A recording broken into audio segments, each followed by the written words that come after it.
Oui, bonsoir, chers abonnés d'Afrique Volaille.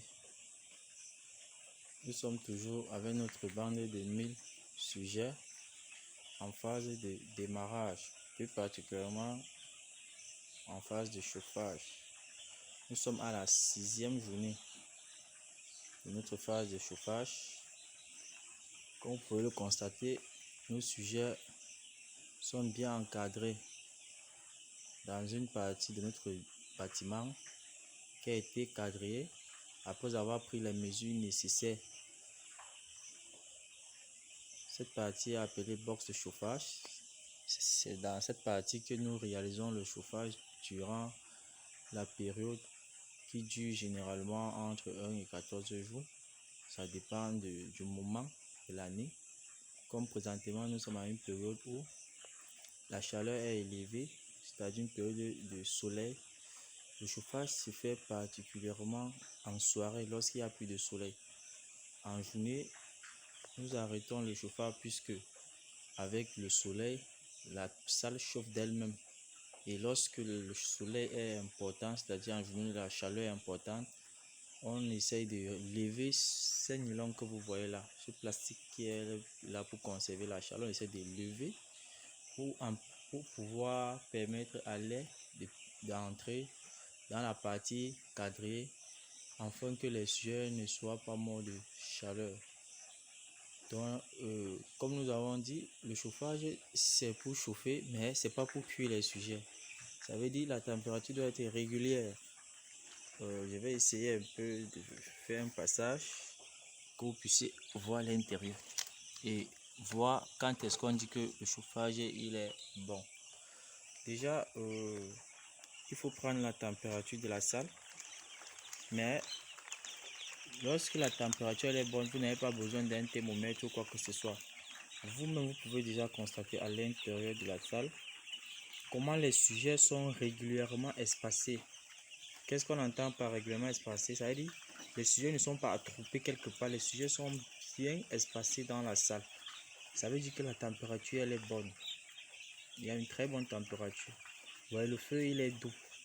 C'est pas un feu flambant du genre à cuire les sujets. Le feu il est doux parce que les poussées n'ont juste besoin d'une température qu'elle avait. Les poussées ont juste besoin d'une température qui est similaire à celle de la couvoire ou encore, comme on dit souvent, celle de la mère poule. Parce que la mère poule, nous avons tendance à voir dans les villages comment elle réchauffe ses œufs. Donc c'est pas qu'on veut cuire ces sujets, on essaie de leur donner cette température-là. Et quoi de plus simple que de maintenir cette température avec un four de chauffage. Ce four, nous rappelons que c'est un chauffage à bois. D'aucuns utilisent le chauffage à charbon, d'autres utilisent le chauffage à gaz, d'autres utilisent le chauffage électrique. Au fait, le chauffage ne dépend pas de quelqu'un, le chauffage dépend de la disponibilité. Quand je parle de disponibilité, ça veut dire que si vous êtes dans une zone où le bois est plus accessible et moins coûteux, il sera préférable d'adapter votre chauffage à un chauffage à bois. Si vous êtes dans une zone où le bois est rare et coûte très cher et que le charbon est plus accessible, il sera préférable pour vous d'opter pour un chauffage à charbon. Pareil que si vous êtes dans une zone où il n'y a ni bois ni charbon, le plus adapté sera le chauffage à gaz ou radiant. Et parfois, quand il n'y a pas tout cela et qu'il y a l'électricité, au moins vous pouvez chauffer avec de l'électricité.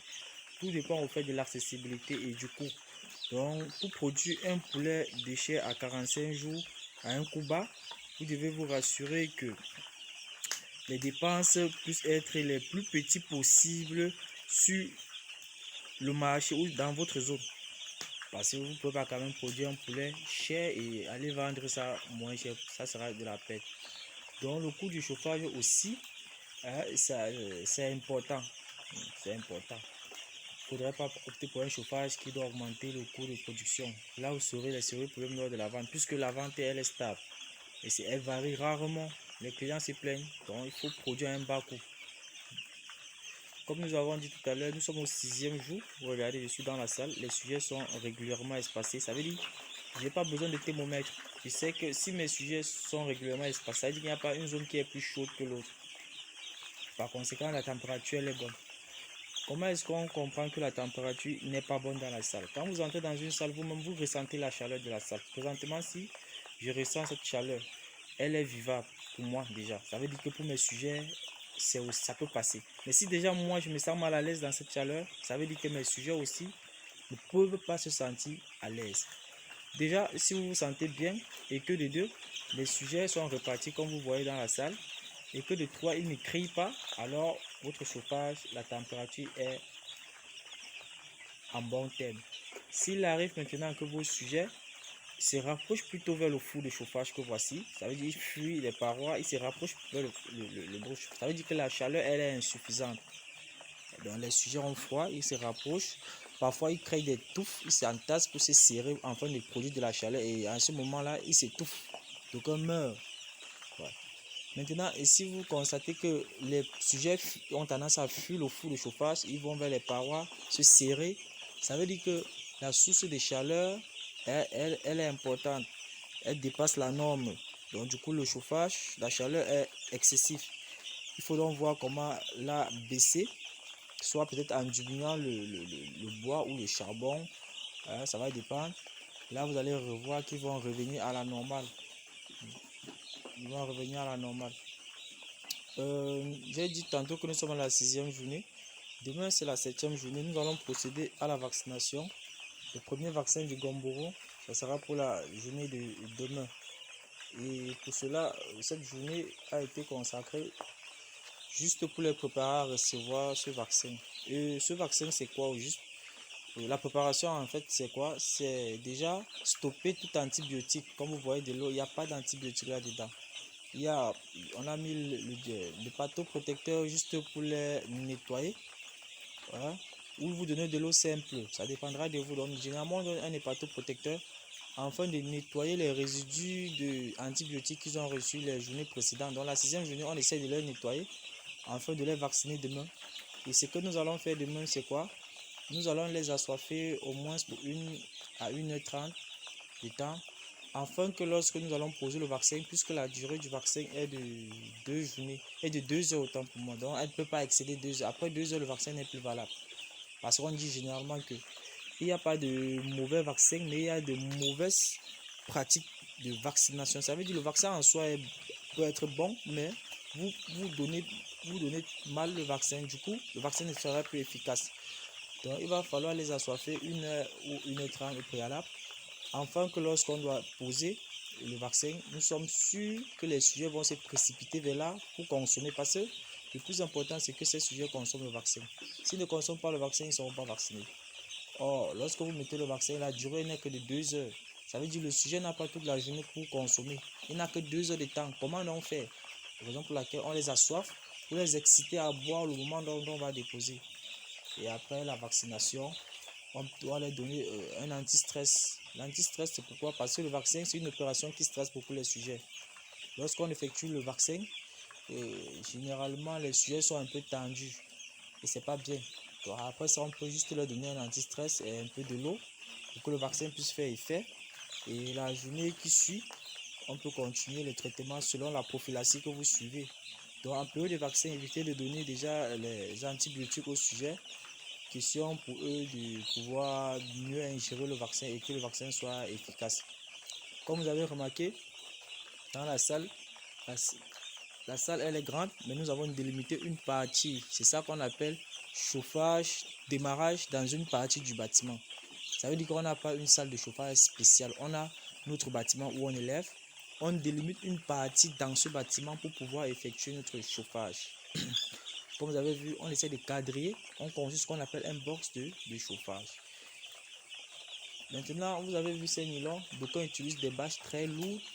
Je rappelle que ici, nous sommes dans une zone chaude. Donc, nous n'avons pas besoin de trop de chaleur. Parce qu'il y a des zones où il fait tellement froid, où le chauffage fera jusqu'à 21 jours. Ici, le chauffage arrive à maximum 14 jours. Même avant d'arriver à ces 14 jours-là, la chaleur baisse au fur et à mesure qu'on avance. Comme présentement, là, vous voyez le feu, la chaleur n'est pas importante. Pourtant, le premier jour, elle était importante. Et parfois, même en journée, avec l'excès de soleil, on a même pour habitude de lever ces nylons-ci, on roule vers le haut afin de permettre à l'air d'entrer. Parce que rien que la chaleur de la salle est excessive. C'est-à-dire, en journée, on n'allume même pas le four. Et parfois, il fait chaud au point où on lève ces bâches-ci là. Et le soir, encore vers 17h, 18h, quand le soleil baisse, le froid a tendance à regagner la salle. On rabaisse d'abord les nylons. Ça conserve un peu de chaleur. Et après, lorsque cette chaleur-là a tendance à diminuer, on fait un peu de feu de bois. Donc vous voyez que d'ici peut-être, nous sommes au 6e, d'ici peut-être au 8e jour, nous n'allons même plus faire de feu. Le soir, nous allons juste quadriller avec les nylons comme ça. La chaleur de la salle doit faire le reste. En journée, on élève. J'espère que cette vidéo vous a plu, que vous avez trouvé cela intéressant. Restez connectés à Feu Volaille. Ça, c'est la période de chauffage. Abonnez-vous à notre page ainsi que notre chaîne YouTube. Nous rappelons que lors d'un suivi, les poulets de chair reçoivent en particulier 4 vaccins. Demain, c'est le 2e vaccin, puisque nous avons vacciné le 1er jour. Il y en aura encore le 3e vaccin qui sera le 14e jour et le dernier vaccin qui sera le 21e jour. Raison pour laquelle vous avez généralement entendu parler des gens qui vendent des poussins à 21 jours réchauffés. Juste parce qu'on a déjà vacciné les sujets là, n'importe qui peut se battre à les amener jusqu'à maturité.